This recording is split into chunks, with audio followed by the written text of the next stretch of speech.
Is there such a thing as bad art? George said with a sneer, technically the answer is no, there can't be if everything is art. But consider an art college where he was a guest tutor. The design department had an exhibition of furniture prototypes. He emphasized the word prototypes. Exhibit 1, a set of bookshelves sloping at an angle of 20 degrees to the left. The first book on the left was lodged in place by the entire weight of the books to the right. Any gauze or trumpery just slid along to the left. Exhibit 2, a set of drawers 12 inches deep, stacked 5 high, lined with curious photographs, the top drawer being impossible to see into. The handles created a set of rungs that made a perfect ladder, enabling any inquisitive child to climb up and see into that top drawer, pulling the entire tower on top of themselves. This one was not designed by a student, but the lecturer himself, who actually claimed credit for that geodesic dome that every hippie in the whole Earth catalogue had a go at. Exhibit 3 was a chaise lounge made of anodized expanded metal, which looked not only hostile to the touch, but would burn the arse off you when the sun shone on it. Of course, the only thing missing from that was a roll of razor wire.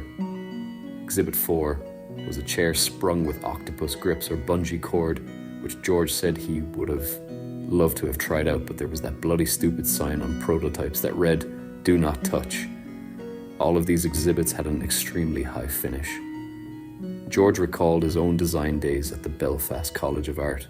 Lesson 1, you can get away with bad design if the finish is good. One other design by that College of Art in Hobart was a 12-foot cloud of doom that hung above a park bench in the recreation area of the psychiatric ward of the city hospital. Oh, George chuckles. He forgot about the equipment they designed for a children's playground that arrived in boxes. For a year, the children played with the boxes, but didn't go near any of the designer's interpretation of what kids desire in a playground. Did I mention, George said, the sculpture on the roundabout that was nothing more than a load of Smeg fridges that fallen off the back of a lorry? Yes, there's such a thing as bad art.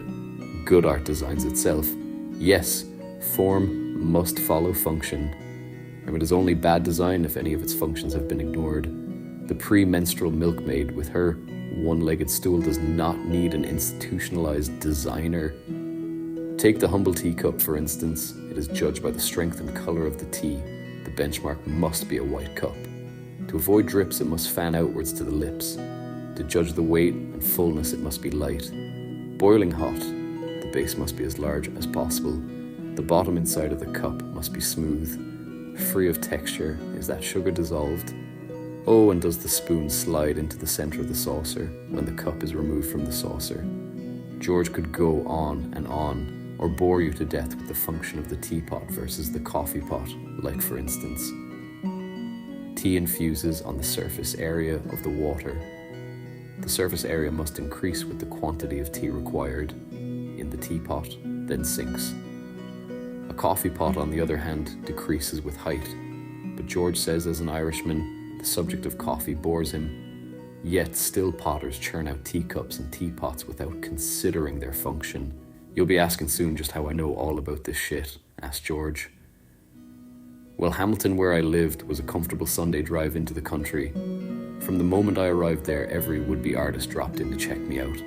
Among them were a few greats, but mostly to check out their competition. Artists are like that. But first let me explain something, George says. I have no special interest in art. Art is like the color of my eyes. It has been with me all my life. I am equally interested in everything around me. I do have a passion for archery. I once came 10th in Great Britain. Field archery.